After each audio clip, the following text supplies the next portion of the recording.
जब तक जीव इस संसार में रहता है, कर्मों के साथ रहता है, तब तक कोई ना कोई शरीर धारण करता है। बिना शरीर के नहीं रहता है। आत्मा, आप लोग के पास शरीर है कि नहीं? अरे बोलिए ना, आप कौन हैं? आपके पास शरीर है तो आप कौन है? अब शरीर अलग हो गया। आपके पास शरीर है मतलब आप अलग हैं, शरीर अलग है। आपके पास है, बड़ी गहराई से, क्योंकि जो चीज ज्यादा अंदर चिपक जाती है उसको निकालने में भी उतनी दिक्कत होती है। मैंने जो शब्द कहा है आपके पास शरीर है, तो आप कौन हैं? चलो इतना तो पता चला कि आप आत्मा है और आत्मा के पास शरीर है। ठीक है ना? अब दो चीज अलग हो गई कि नहीं हो गई? अब आत्मा इस समय मनुष्य शरीर में है और मनुष्य शरीर की व्यवस्था, जन्म की व्यवस्था गर्भ से शुरू होती है और गर्भ में शरीर का निर्माण होता है। निर्माण कौन करता है? कल इस पर चर्चा हुई थी। शरीर का निर्माण कौन करता है? वाह, हमारी अम्मा जी ने कल का प्रवचन सुना था क्या? नहीं सुना था? अच्छा, कल मिस हो गया था।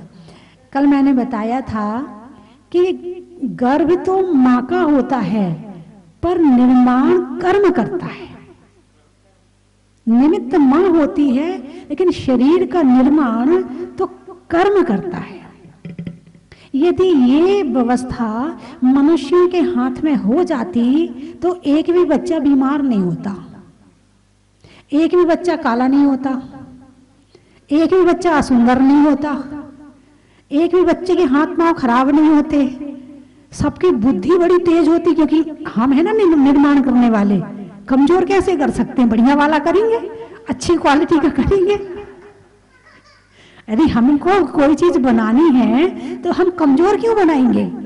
हर माता पिता अपने बच्चे को बहुत प्यार करते हैं और हर माता पिता चाहते हैं उसका बच्चा बहुत होशियार हो, उसका दिमाग बहुत तेज हो, उसकी आंखें बहुत सुंदर हो, उसकी आंखों में कोई कमजोरी ना हो, कोई कमी ना हो, उसके पैरों में कोई कमजोरी ना हो। चाहते कि नहीं चाहते हैं?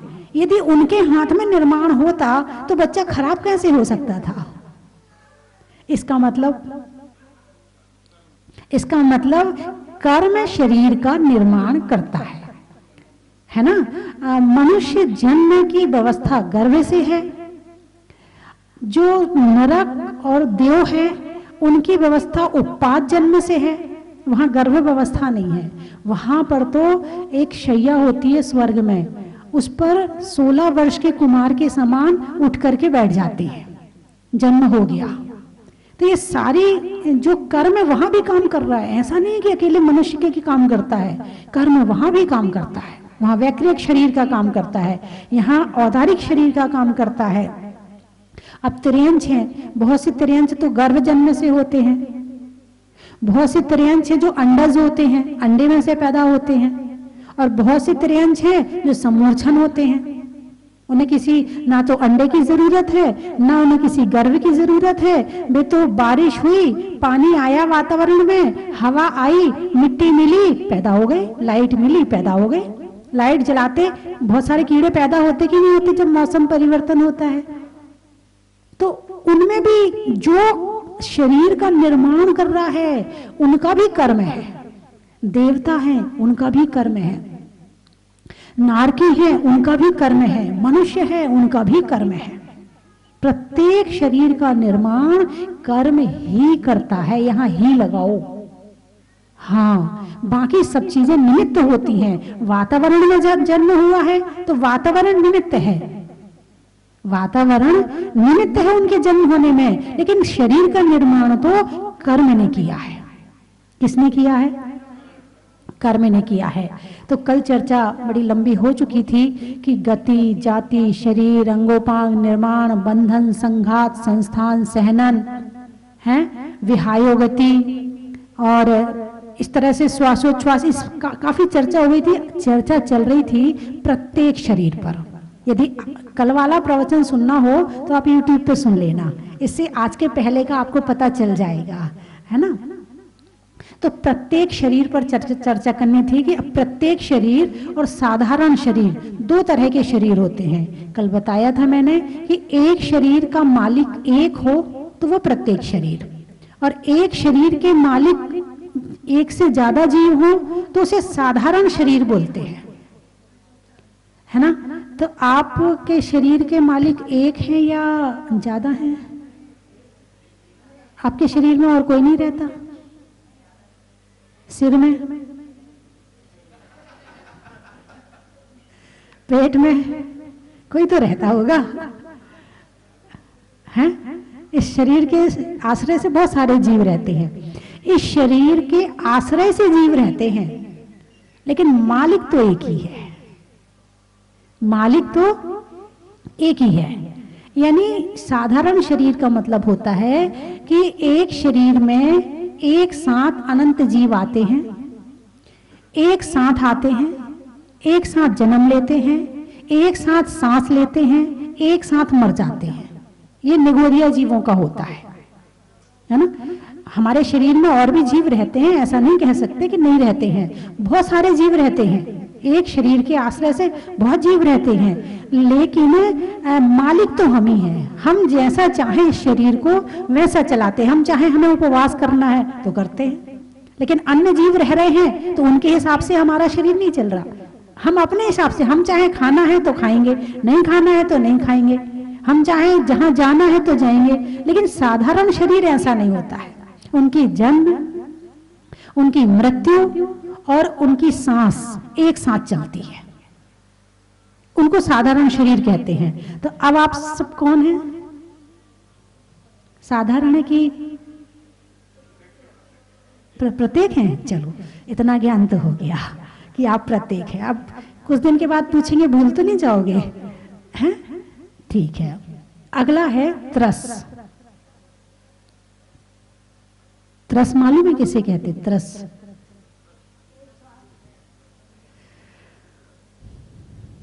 स्थावर और त्रस दो तरह के भेद होते हैं। जीव के दो तरह के भेद होते हैं। स्थावर यानी एक इंद्रिय, पृथ्वी, जल, अग्नि, वायु और वनस्पति, ये होगा स्थावर। और त्रस होते हैं दो इंद्रिय से लेकर पंच इंद्रिय के जीव को त्रस जीव कहते हैं। पाठशाला में पढ़ा था ना?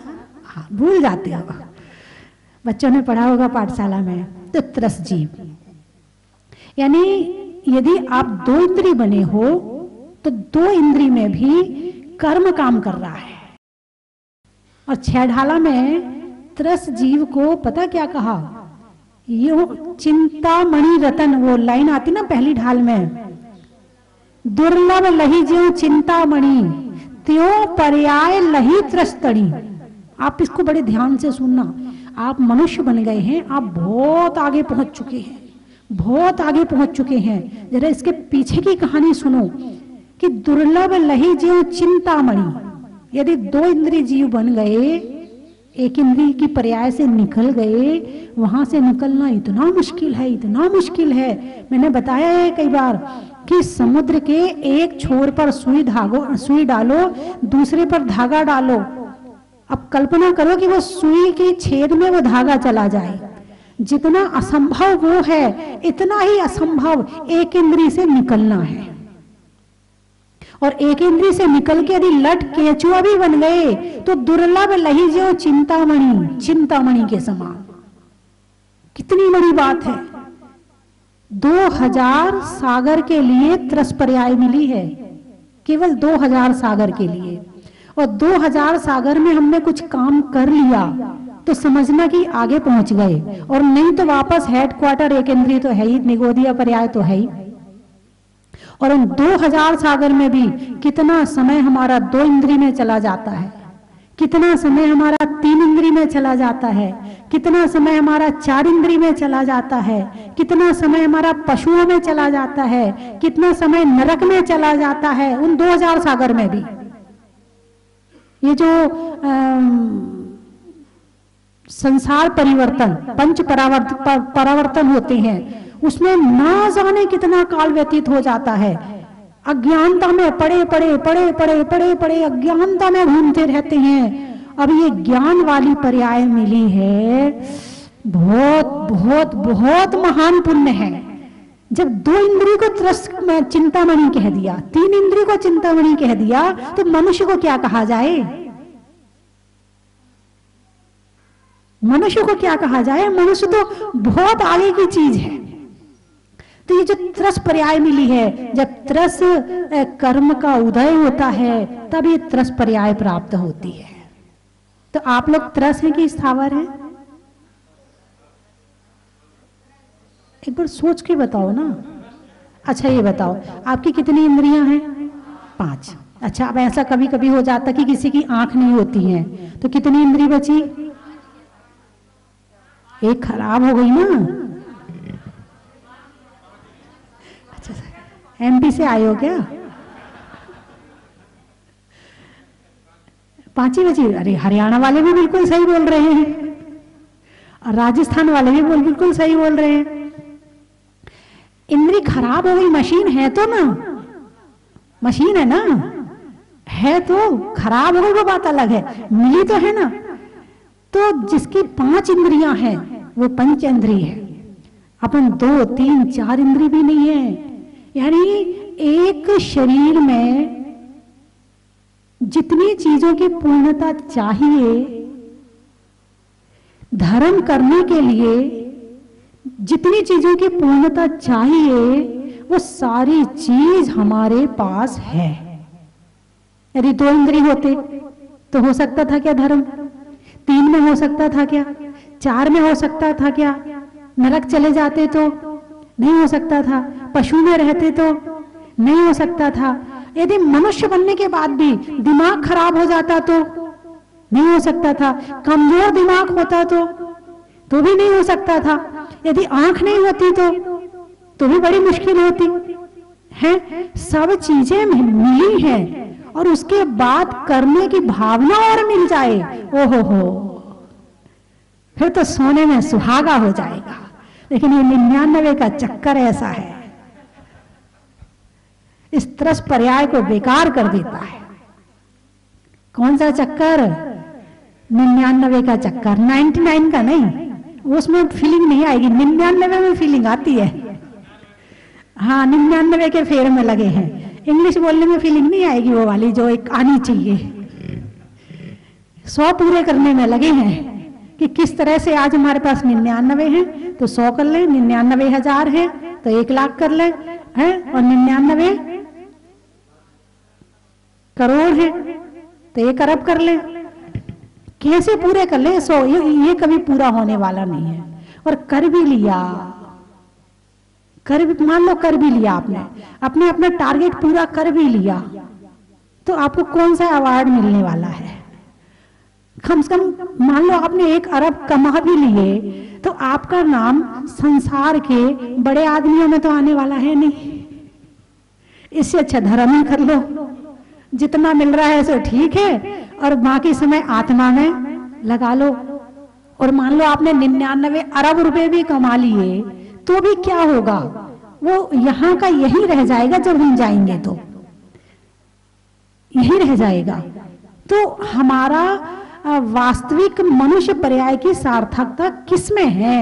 थोड़ा सा चिंतन का विषय है, इसलिए 10 मिनट बैठकर ध्यान रोज करना चाहिए, चिंतन मनन रोज करना चाहिए। अब 10 मिनट में तो पुराने विचार तो भागेंगे नहीं, इसलिए थोड़ा समय ज्यादा चाहिए। जो भगवान महावीर ने 48 मिनट का बताया है, कितने मिनट का बताया है? 48 मिनट का, कि कम से कम एक दिन में श्रावक को 2 सामायिक तो करनी ही चाहिए, और उसमें बैठकर ध्यान मनन चिंतन, अपने क्रियाकलाप जो किए हैं उस पर सारा मंथन, क्या सही किया, क्या गलत किया, क्या और करना है, किस तरह से करना, कैसे इस पर्याय को सार्थक बनाना है। तो ये त्रस पर्याय मिलना सार्थक है, और वरना हमारा जो पुराना हेड क्वार्टर एक इंद्रिय निगोदिया जीव का है, हम वापिस उसी में पहुंच जाएंगे। यानी चिंतामणि रत्न मिला है। क्या मिला है? चिंतामणि रत्न क्या करता है? जो मांगो वो देता है, ठीक है ना। अब इस मनुष्य पर्याय को कैसे चिंतामणि रतन कहा है? यदि इस मनुष्य पर्याय से कोई नरक जाना चाहे तो जा सकता कि नहीं जा सकता, पशु गति में जा सकता, त्रियंच देवगति में जा सकता है, और मनुष्य से मनुष्य भी बन सकता है। और यदि मोक्ष जाना चाहे तो पुरुषार्थ तो कर ही सकते हैं, मिलेगा जब मिलेगा। गाड़ी तो स्टार्ट अभी से करनी पड़ेगी, चलाएंगे, रास्ता तय तो इसी जन्म से करना पड़ेगा भाई। हम इस शरीर में रह रहे हैं, हमने इस शरीर में रह के जितना रास्ता तय कम किया, अगले शरीर के लिए उतना कम हो जाएगा, फिर अगले शरीर के लिए उतना कम हो जाएगा, है ना। और यदि इस शरीर से हमने शुरुआत ही नहीं की और हम सोचे कि जब चतुर्थ काल आएगा, जब वज्रवचन नाराज संगमन मिलेगा तभी हम दीक्षा लेंगे, हम अभी नहीं लेंगे, अभी धर्म नहीं करेंगे, तो ना तुम करोगे और ना मिलेगा। तो शुरुआत तो अभी से करनी पड़ेगी भाई। शरीर अलग हो सकता है, जैसे भी मैंने एक बड़ा अच्छा उदाहरण दिया था कि एक व्यक्ति ने किसी से उधारी ली, या आपने किसी को उधारी 1 लाख रुपए उधार दिए। वो व्यक्ति जो था कोट पैंट टाई वगैरह लगा के और उधार लेने आपसे आया था, ठीक है। घर जाके उसने कपड़े बदल लिए, अपने घर के कपड़े पहन लिए। आपने जो समय पूरा हो गया था और वो समय पूरा होगा, वो कपड़े नहीं पहना, कपड़े दूसरे पहना है, तो आप उससे उधारी वापस लोगे नहीं लोगे? क्यों? उसके तो कपड़े बदल गए। अरे बोलिए ना, शरीर तो वही है, कपड़े बदले हैं। तो बस ये बात तो आत्मा के साथ समझो ना, शरीर ही बदला है, आत्मा थोड़ी बदली है। शरीर के कपड़े ही तो बदले हैं। तो इसलिए धर्म जितना यहां से शुरू करोगे उतनी हमारी गाड़ी आगे बढ़ती जाएगी। भले आप धीरे धीरे चलो, मैं ये नहीं कह रही आप घर छोड़ दो, मैं ये नहीं कह रही आप धन छोड़ दो, मैं ये भी नहीं कह रही कि आप दुकान जाना छोड़ दो, मैं ये भी नहीं कह रही कि कमाई करना छोड़ दो। सब कुछ करो, लेकिन करने के बाद अंदर में एक श्रद्धा रखो कि आत्मा अलग है, शरीर अलग है, और मेरा लक्ष्य मोक्ष है। मेरा लक्ष्य क्या है? मोक्ष है। और बस ऐसा चिंतन करते करते करते करते फिर अपने आप आपको रास्ता मिल जाएगा।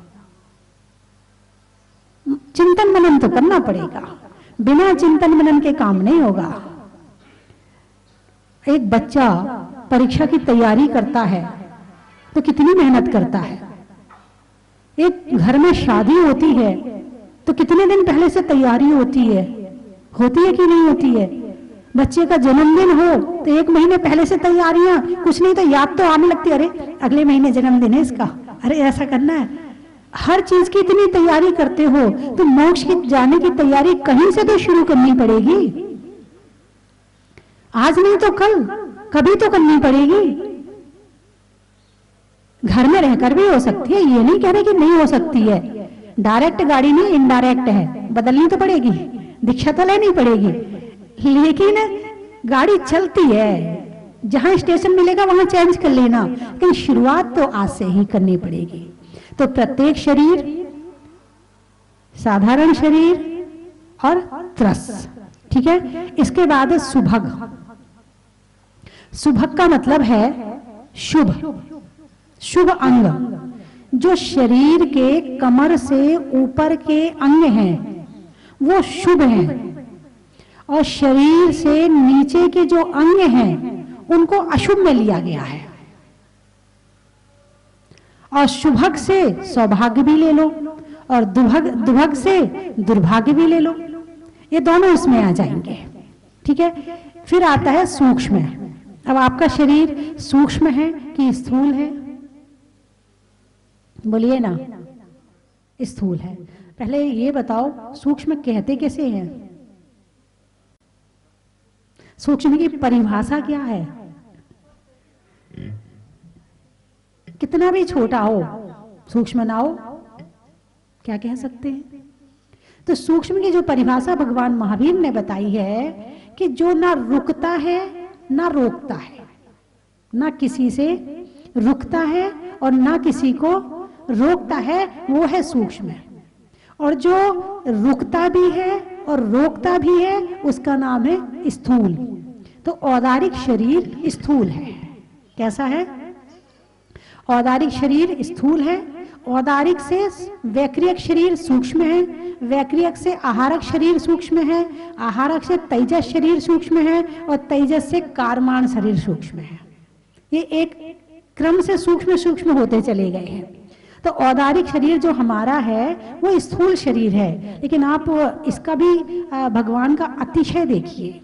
यदि यहाँ पर एक व्यक्ति बैठा है, उस स्थान पर दूसरा व्यक्ति नहीं बैठ सकता। अब इतने स्थान में जितने बैठे हैं, अगले आएंगे तो उनको बैठने के लिए अलग जगह चाहिए। लेकिन भगवान का अतिशय, एक महालय रिद्धि होती है भगवान के पास में। कौन सी रिद्धि? महालय रिद्धि, यानी जगह थोड़ी है, जगह थोड़ी है भगवान के पास। जहां वो बैठे हैं वहां स्थान कम है और लोग ज्यादा हैं, कितने भी आ जाएं वहां जगह कम नहीं करनी पड़ने वाली है। इस औदारिक शरीर में भी परम औदारिक शरीर के द्वारा ये अतिशय हो जाता है। एक है महानस रिद्धि। इसी तरह से रिद्धियां जो 64 होती हैं उसके विषय में कभी और बताऊंगी आपसे। तो अभी जो बताया कि शुभ सूक्ष्म पर्याप्ति, पर्याप्ति मैंने परसों बताई थी पर्याप्ति के विषय में, कि जब जीव का जन्म होता है तब 6 पर्याप्तियां होती हैं: आहार, शरीर, इंद्रिय, श्वासोच्छ्वास, भाषा और मन।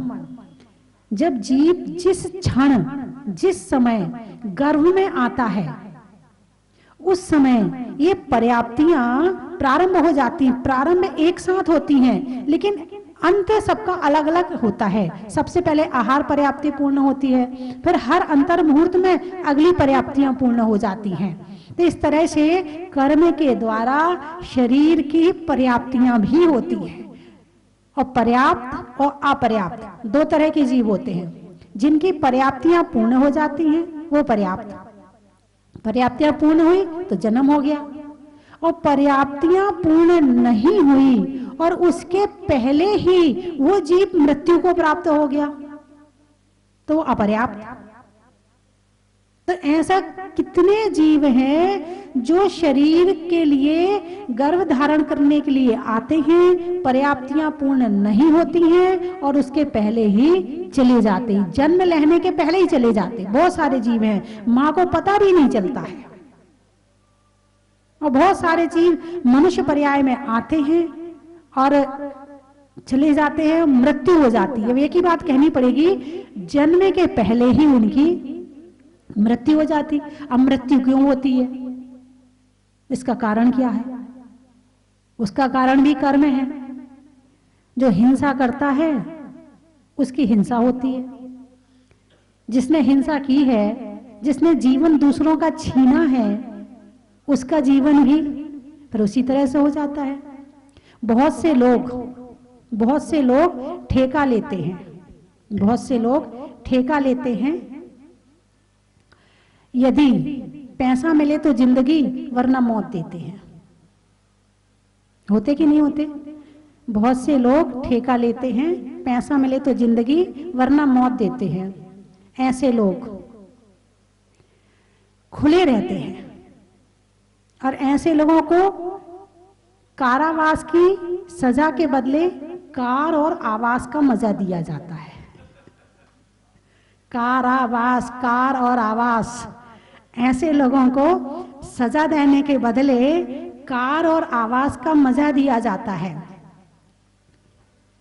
और जो लोग इनके हाथ काटकर पैर तोड़ लेने का अधिकार रखते हैं, वो लोग इनके हाथ जोड़कर पैर काटने का जो अधिकार रखने वाले थे, वो हाथ जोड़ लेते हैं इनके सामने, और हाथ जुड़ाई पैर चटाई आपस में बांट लेते हैं। हाथ जुड़ाई पैर चटाई आपस में बांट लेते हैं। पर कर्म भी कहता है ऐसे लोग मौत नहीं बेमौत मरते हैं। ऐसे लोग मौत नहीं बेमौत मरते हैं। और कर्म क्या करता है? जन्म के पहले इन्हें मौत के मुंह में रख देता है। कर्म क्या करता है? जन्म के पहले इन्हें मौत के मुंह में रख देता है। यानी हिंसा और अहिंसा, जीवन दोगे, यहाँ तो एक ही चीज है ना, जो दोगे वो मिलेगा, जीवन दोगे जीवन मिलेगा, जीवन छीनोगे जीवन जाएगा। अभी जितना आयु कर्म है उतना पूरा कर लो, आने वाले समय में फिर जीवन मिलने वाला नहीं है। जब कई बार होता है कि बच्चा गर्भ में आता है मर जाता है, घर वाले बहुत दुखी होते हैं, बहुत दुखी होते हैं, हमारे कौन से पाप कर्म का उदय है हमारे। अरे तुम्हारा तो चलो है ही है, लेकिन उस बच्चे का तो सोचो जो गर्भ में आया भी, जन्म नहीं ले पाया और चला गया, उस बच्चे का भी तो कर्म है। बहुत से बच्चे जन्म भी ले लेते हैं उसके बाद चले जाते हैं, बहुत से थोड़े से बड़े होते हैं उसके बाद चले जाते हैं, बहुत से 10 साल में, कोई 12 साल में, कोई 15 साल में, कोई 50 साल तक पहुंच गया है, बहुत बड़ी बात है। ये बड़े पुण्यवान जीव हैं जो आज 60 में बैठे हैं, 70 में बैठे हैं और 80 में बैठे हैं। कर लो कुछ धर्म के काम, जीवन मिला है तो कुछ अच्छे काम कर लो, वरना संसार कर क्या रहा है, 10 में दावड़ा, 20 में बावला, 30 में तीखा, 40 में फीका, 50 में पाका, 60 में थाका, 70 में बिस्तर, 80 में लस्सी, लिक्विड लिक्विड, 80 में लस्सी, 90 में डब्बा, 100 में सो गया, पाप बीज बो गया, कुछ करके नहीं गया।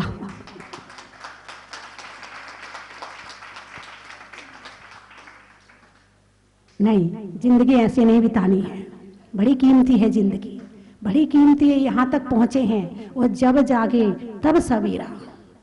अपने जीवन का 24 घंटे में से कम 2 घंटे, 22 घंटे आप सबके लिए जियो, उसमें शरीर भी आ जाएगा, परिवार भी आ जाएगा, रिश्तेदार भी आ जाएंगे, सब आ जाएंगे, लेकिन 2 घंटे अपने लिए जियो।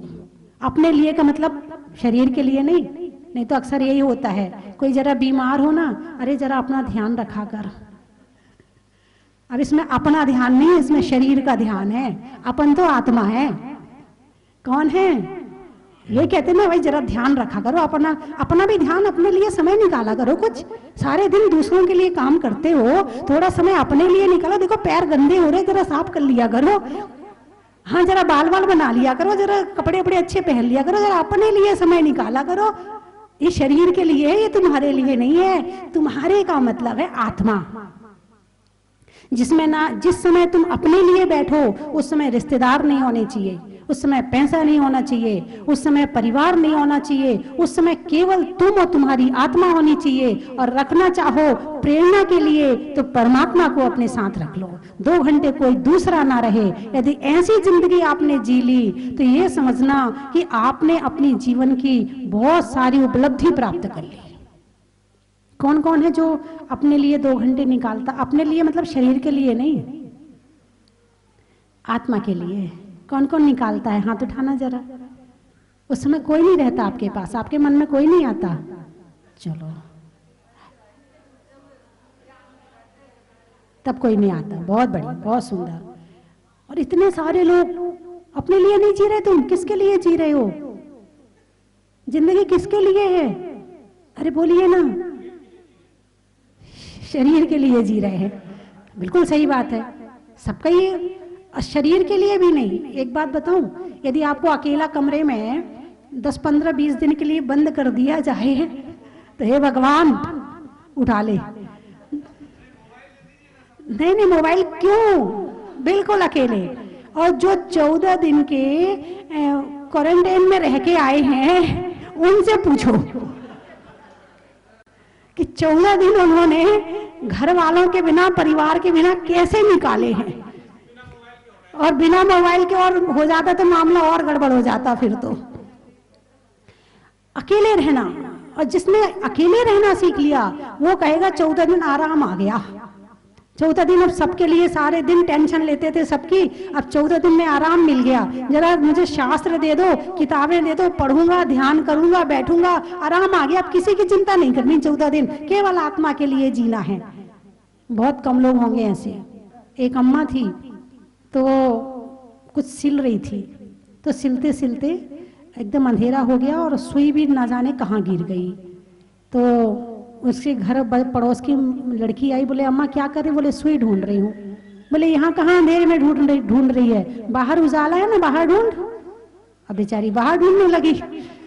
अब बाहर से कोई निकला, बोले अम्मा क्या ढूंढ रही? बोले सुई ढूंढ रही हूँ। बोले कहाँ गिरी थी? बोले अंदर।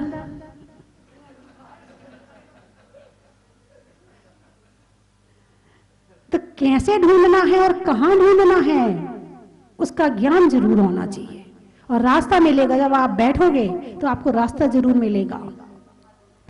और मैं ये नहीं कह रही कि मोबाइल लेकर ना बैठो, मोबाइल लेकर बैठो, लेकिन उसमें आध्यात्मिक भजन है, आध्यात्मिक प्रवचन है, समय सार के प्रवचन है। यदि आप उसको लेकर बैठोगे तो मोबाइल भी आपको मोक्ष का रास्ता दिखा देगा।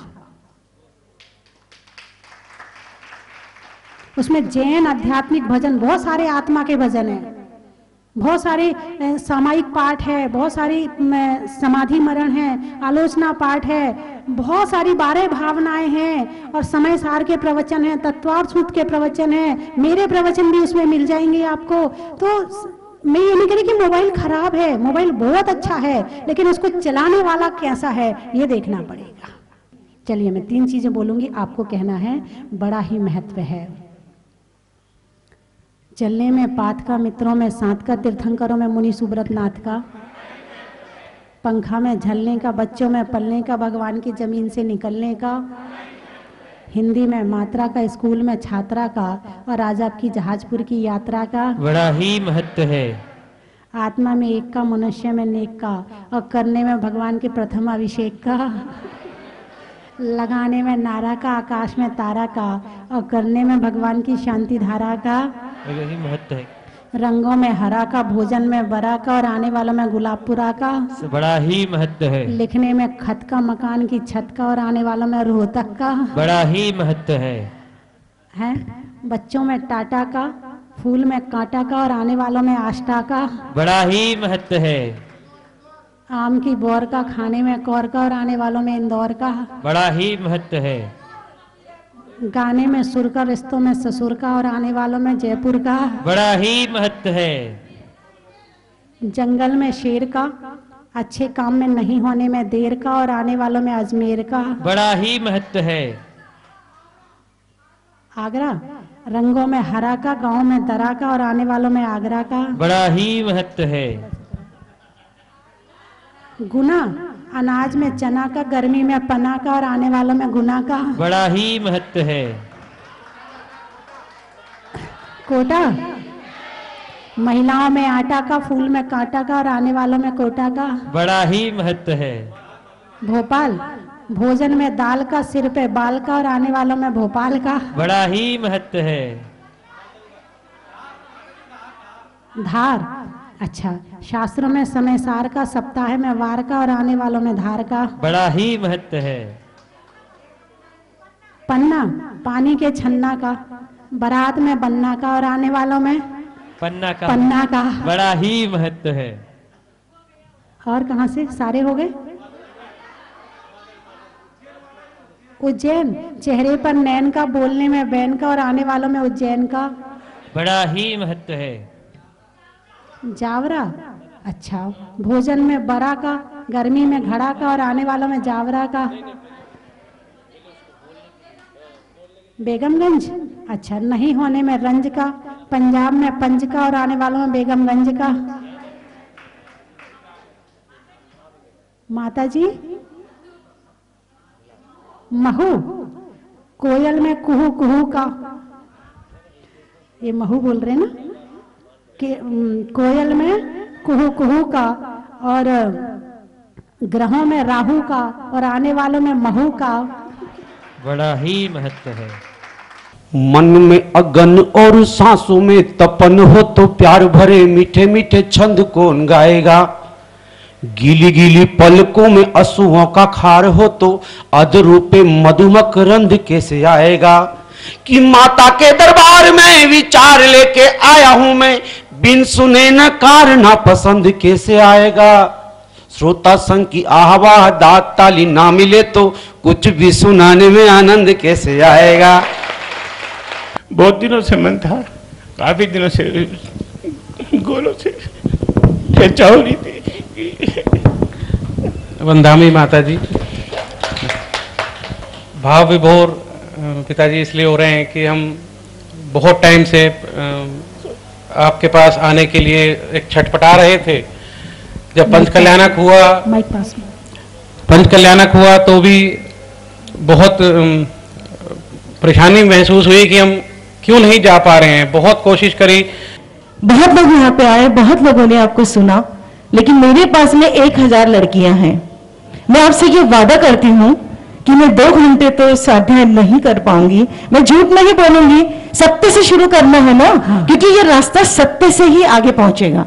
तो मैं आपसे ये वादा करती हूँ कि मैं 30 मिनट से स्वाध्याय शुरू करूंगी। इंडिया में पारस चैनल के माध्यम से ये सबको बोलना चाहूंगा, जितने भी यंग लोग हैं वो यहाँ पे आके अभिषेक जरूर करिए, क्योंकि यहाँ पे अभिषेक करने का, जैसे आप यंग्स चाहते हैं बिल्कुल साफ सुथरा, नीट एंड क्लीन, भगवान को देखने के बाद इतना अच्छा महसूस होता है कि कोई सोच भी नहीं सकता।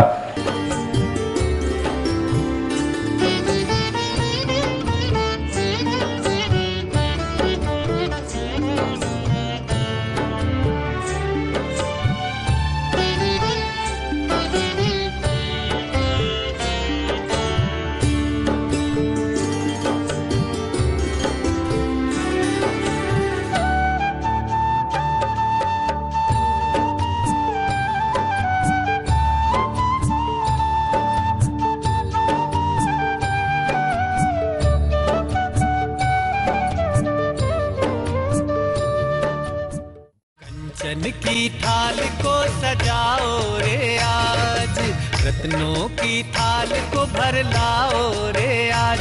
आओ आओ करे रे गुणगान आरती भगवन की, आओ आओ करे गुणगान आरती भगवन की। आओ आओ करे रे गुणगान आरती भगवन की।